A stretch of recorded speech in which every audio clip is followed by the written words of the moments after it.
to stimulate the economy.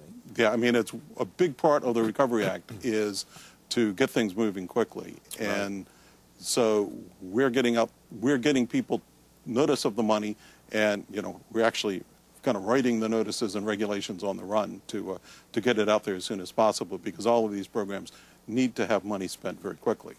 Yeah, well, it's wonderful that the money's been allocated for the most part to programs that are already in existence and that have a great, if you will, pent-up need, excuse me, for the programs, for more funding for those programs, because these are very, very worthy programs that have been helping people for years. Yeah, we have a similar $48 million to local housing agencies to fix up and improve public housing. And again, looking at things that were in their plan, but it might be a 5-year plan, they might be able to execute that right now.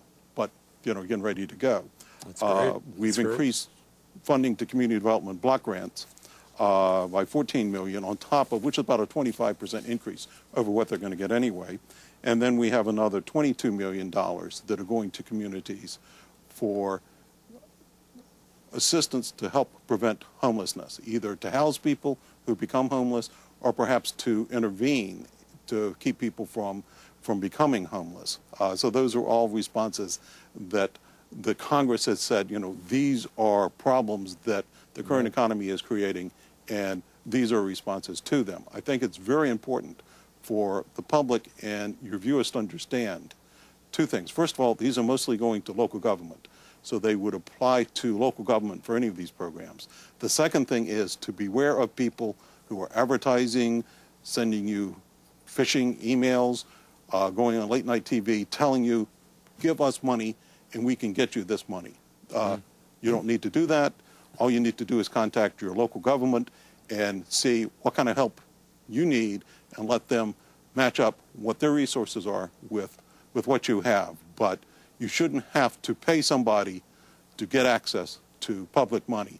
And if someone lets you think that they can do that or put you at the head of the line, that's not the case. They're just taking your money. They're just taking the money, and they'll give you something like an application for something that doesn't exist to be given to somebody who doesn't have those money. And we get those, you know, free government money. We get these applications. It's like it's a one-purpose application that'll do for everything. It doesn't work that way. It doesn't do any good to send that kind of application to us, because we don't give out any funds directly. We fund local government operations, whether it's housing agency or community development agencies. Let's talk about, since you've mentioned the fact that there are these frauds out there. I know that one of the concerns of the public in the great expansion of a number of these programs, and the public, I think, understands that, that these programs are definitely needed, but they have great concern about whether the money is going to be spent correctly. How can you assure them?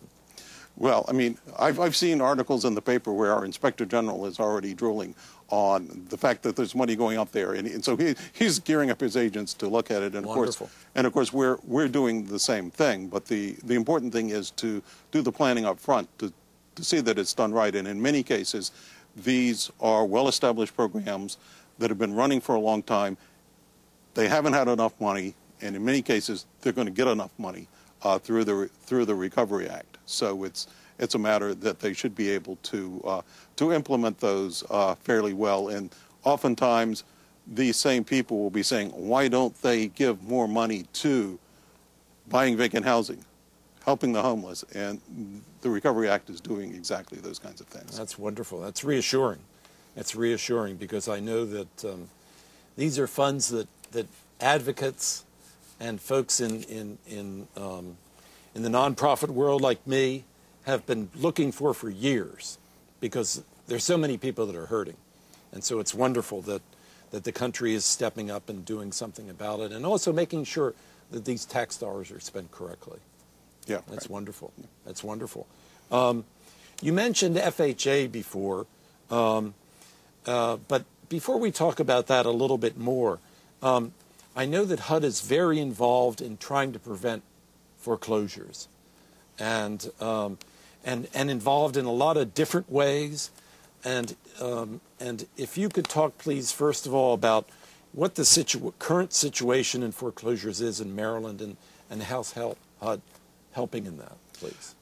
Well, I mean, I think there's an article, this is St. Patrick's Day, and in the Sun there's an article saying that the foreclosures are up, and particularly housing fraud is up, and that's something that people need to be aware of. I mean, if we learned anything from this, it's the people that thought they were going to get a house for nothing only wind up losing that house. So don't participate in fraud, don't get suckered in fraud, go out and look for your financing, contact a HUD-approved housing counseling agency. If somebody's calling you, selling you something, then it's in their interest to get you to buy what they're offering. And that's how the subprime mortgages were marketed. People feel, well, I don't know, if I go to a bank, will they be receptive? But if somebody comes to your door, or somebody calls you and says, we have money, we want to give you money, then people say, okay, I know I'm accepted. I know these people want to do business with me. Right. So what you need to do is, number one, take the first step, talk to a counseling agency. They're free. Take their advice, take their guidance, learn about the home buying process, or if you're having issues with keeping your home, learn about the foreclosure process. Work with a free HUD-approved housing counseling agency to get good advice on that. And how can somebody find out information about a housing counseling agency near them? They can call 1-800-CALL-FHA, and that will give them to our call center that can direct them to housing counseling agencies in their area. They can also go on the website www.fha.gov. So fha.gov, HUD.gov, and there'll be options on there for counseling. Right now. Two of those things that they talk about, the bottom HUD counseling agencies, fha.gov, 1-800-CALL-FHA, are our contact information. There are a number of things that are being done to try and help people who are in danger of foreclosing. One of the things that the President has recently announced is the homeowner affordability and stability plan that's called Making Home Affordable. Those aren't HUD programs, but they're important programs. And there's basically two of them. One program is for home affordable modifications.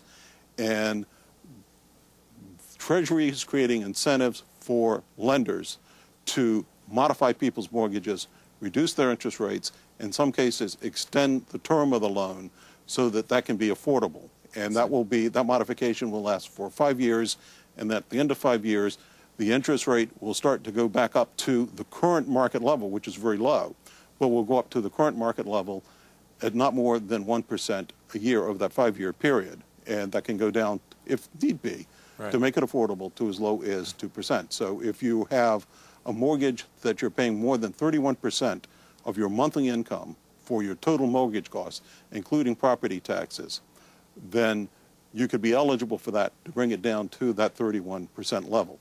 And the way you access that is the same mortgage servicer that you're paying your mortgage to, contact them, and you can get them to tell you about that program and find out if you are eligible. So they should, folks watching should go and find their mortgage bill, yes, the latest monthly bill they got, and the company listed on there should have an 800 number or an 888 number, and give them a call and talk to them about it. Yes, and what you want to do is you want to talk to the loss mitigation department. It's very important that lenders go after somebody who's late on the mortgage in two tracks. One track is they go to a collection agency, and the collection agency says, pay us the money, pay us the money, pay us the money. But that same lender also has a loss mitigation department whose job it is to try and save that mortgage.